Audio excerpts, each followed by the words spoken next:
والسلام علیک یا رسول اللہ علی آلک و اصحابک یا حبیب اللہ، الصلاۃ والسلام علیک یا نبی اللہ وعلی آلک و اصحابک یا نور اللہ۔ درود پاک پڑھنے کے بے شمار فضائل و برکات ہیں۔ سرکار دو عالم صلی اللہ تعالی علیہ وسلم کا فرمان عالی شان ہے کہ جو کوئی شخص جمعہ کے دن 200 بار درود پاک پڑھے اس کے 200 برس کے گناہ معاف کر دیے جاتے ہیں۔ سبحان اللہ، جمعہ کا دن کتنا مبارک دن ہے، اور اس دن سبحان اللہ اس کا مرتبہ اتنا بڑا ہے۔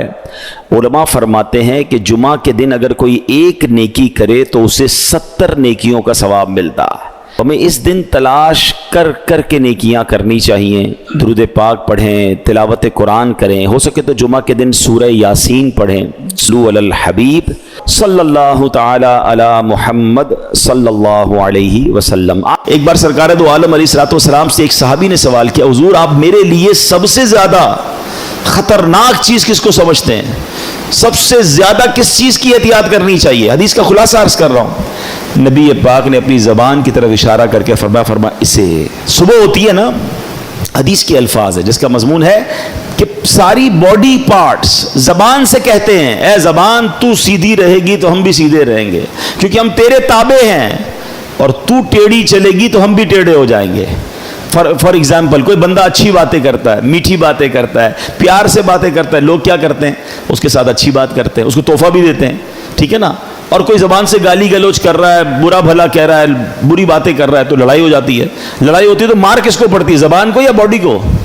غلطی زبان کرتی ہے، پٹائی اعضاء کی ہوتی ہے، تو اعضاء ہی اس کو کہہ رہے ہوتے ہیں، باڈی پارٹس کہہ رہے ہوتے ہیں تیری مہربانی سیدھی چلنا ورنہ ہم ٹیڑھے ہو جائیں گے۔ تو یہ وہ زبان ہے۔ آپ دیکھیں ہمارے کسی بھی باڈی پارٹ پر پہرے نہیں لگائے گئے، زبان پر 32 پہرے دار بٹھائے گئے، 32 دانت ہے، پیچھے زبان ہے، مگر وہ 32 چوکیداروں کا پہرا توڑ کر نکلتی ہے، اور ایسی چلتی ہے کہ کسی کا دل توڑ دیتی ہے، کسی کی جناب گھر توڑوا دیتی ہے، کسی کی پارٹنرشپ ختم ہو جاتی ہے، کوئی بچپن کے دوست جدا ہو جاتے ہیں۔ ہے بڑی نعمت زبان، ہاں نعمت بھی بہت بڑی ہے۔ ذرا مل کر کہیے سبحان اللہ، اب کہیے الحمدللہ، اب کہیے اللہ اکبر۔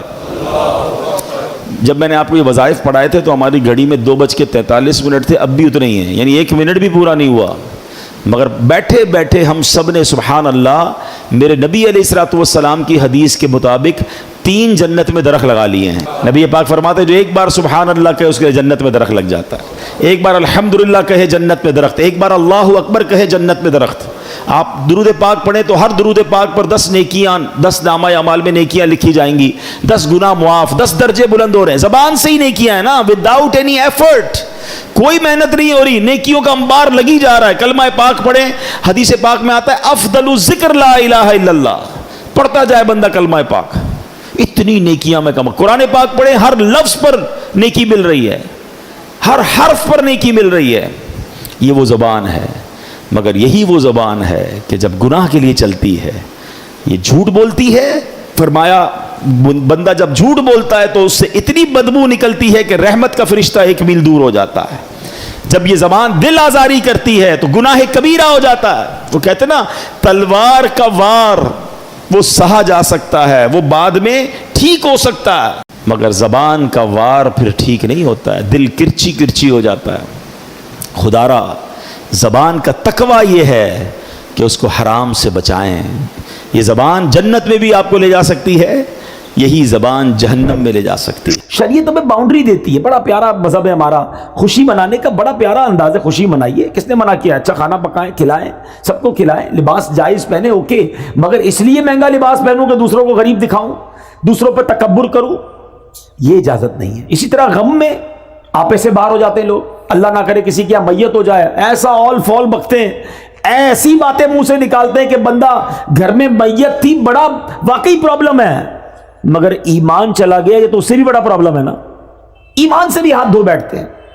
تو خدارا اپنے آپ کو قابو میں رکھا کرو، چاہے خوشی ہو چاہے غم ہو، ہم مسلمان ہیں، ہماری کچھ شرعی باؤنڈری ہے، اس کے اندر رہ کر ہی خوشی بھی منائیں، اور اس کے اندر رہ کر ہی ہمارا جو بھی غم کا معاملہ ہے اس کو پورا کرنا چاہیے۔ بہرحال میں رب سے دعا کرتا ہوں کہ مولا جو پیچھے گناہ ہو گئے معاف فرما دے، اور آئندہ زندگی تیری رضا والے کاموں میں گزارنا نصیب فرما، خوشی میں بھی ہمیں تجھے راضی کرنا نصیب فرما، اگر کوئی تکلیف بھی آئے تو ہمیں صبر کرنا نصیب فرما، اچھی عادتیں سیکھو۔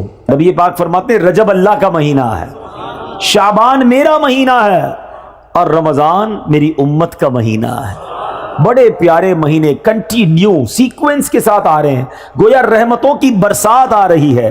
کیا پیاری بات ایک بزرگ فرماتے ہیں سال جو ہے نا وہ درخت کی مانند ہوتا ہے، year like a tree، رجب اس کے پتے ہیں، رجب اس کے پتے ہیں، شعبان اس کی شاخیں ہیں، اور رمضان اس کا پھل ہے۔ پتے لگنے کا وقت آ گیا ہے، تیاری کرو، عبادت کی تیاری کرو، توبہ کی تیاری کرو، اللہ کو راضی کرنے کی تیاری کرو۔ علامہ صفوری رحمۃ اللہ تعالی علیہ کا کتنا پیارا فرمان ہے، کہتے ہیں رجب بیج بونے کا مہینہ ہے۔ آپ تو یہاں گاؤں میں فصلیں وغیرہ ہوتی ہیں نا، کھیتی باڑی بھی جانتے ہوں گے، پہلے کیا کرتے ہیں، بیج ڈالتے ہیں، پھر پانی ڈالتے ہیں، کھاد وغیرہ ڈالتے ہیں، پھر انتظار کرتے ہیں کہ یا اللہ فصل اگ جائے۔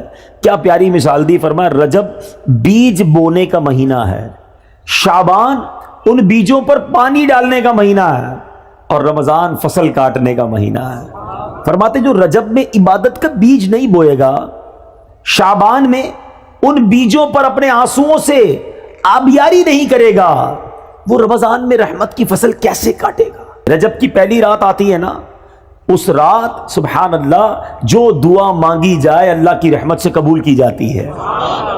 اور رجب کے پہلے روزے کے بارے میں نبی پاک نے فرمایا رجب کا پہلا روزہ 3 سال کے گناہوں کا کفارہ ہے، دوسرا روزہ 2 سال کا کفارہ، تیسرا روزہ 1 سال کا کفارہ، اور ہر دن کا روزہ 1 ماہ کا کفارہ ہے۔ تو اتنا برکت والا مہینہ، اس کا مطلب کیا ہے؟ عبادت کے لیے تیار ہو جائیں، نفلی روزوں کے لیے تیار ہو جائیں، نمازوں میں سستی ہے تو اس کو دور کریں۔ اور یہ جو مہینہ گزر رہا ہے، اللہ اکبر، اس مہینے میں کتنی مبارک ہستی، خلیفہ اول امیر المومنین سبحان اللہ حضرت ابوبکر صدیق رضی اللہ تعالیٰ عنہ کی نسبت اس مہینے کو ہے۔ اس سیدنا ابوبکر صدیق کے بارے میں چند باتیں عرض کر کے، کیونکہ بیان میں بہت لمبا چوڑا نہیں کر سکوں گا، تو 2-3 باتیں کر کے انشاءاللہ اپنی گفتگو ختم کرتا ہوں۔ حضرت ابوبکر صدیق رضی اللہ تعالیٰ عنہ کی کیا شان تھی، کیونکہ عادتوں پر بات ہو رہی ہے، مینرز پر بات ہو رہی ہے، اخلاق کیسے ہونے چاہیے، کن بری باتوں سے بچنا ہے۔ صدیق اکبر رضی اللہ تعالیٰ عنہ ایک بار نبی پاک علیہ الصلوۃ والسلام نے کمال کی بات فرمائی۔ آقا فرماتے اچھی خصلتیں 360 ہیں، اچھی عادتیں 360 ہیں، اور اللہ تعالیٰ جب کسی سے بھلائی کا ارادہ فرماتا ہے اس کی ذات میں ایک خصلت پیدا فرما دیتا ہے اور اسی کے سبب اسے جنت میں داخل کر دیتا ہے۔ یہ بہت بڑی بات ہے کہ اچھی عادتیں اندر ہوں، گناہوں سے بچے انسان۔